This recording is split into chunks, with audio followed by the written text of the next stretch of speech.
Peggy 16. Sega.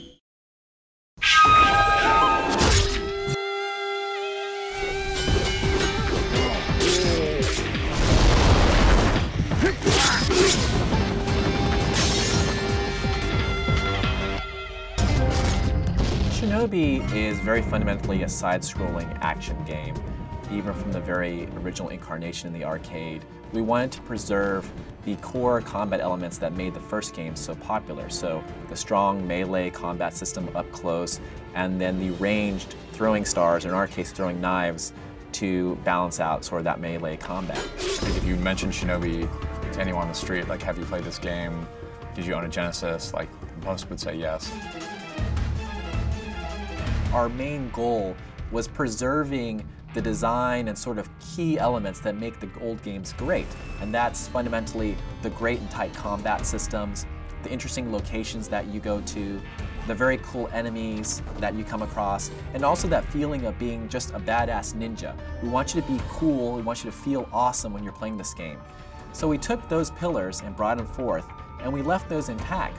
But we also expanded upon stuff, so we added more combat moves. The original game was one-hit kills, both in you taking out enemies, but then also you taking damage and dying, so it was really pretty intense. But as the games have progressed, they've become a little bit more involved in the way that you can actually dispatch your enemies, the ways that you can actually combat them. Artwork in Shinobi has always been a very difficult thing. The series has sort of progressed to a very interesting art style. We wanted to keep fundamentally the 2D kind of feel of the classic Genesis games of Shinobi, but we also wanted to modernize it and give it personality for today's sort of audience. We continue that process all the way to the end, from the cinematics to the design of the characters, the storyline, because we really want to make sure that we preserve what makes Shinobi special to Sega of Japan and also the Shinobi fans, but also do our little piece to expand the storyline and introduce new characters and bosses and enemies that can really grow the franchise as a whole. We're expanding the lore of Shinobi, we're expanding the characters, we're expanding the backdrop. We have a game that started on the arcades that is very like a quarter muncher. Once they hit you, you're dead. There's a lot of interesting aspects of the 3DS that compelled us. There was the 3D aspect of the system, and we felt that that could add a nice sense of depth to the worlds that we're building for Shinobi.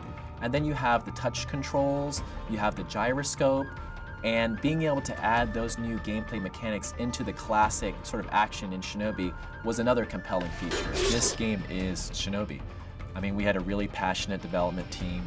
We had the support of Sega of Japan the whole way through and the whole IP holders. So it is a Shinobi title. It may have been developed by a Western studio, but we took what was great about the old Shinobi titles and we made them better.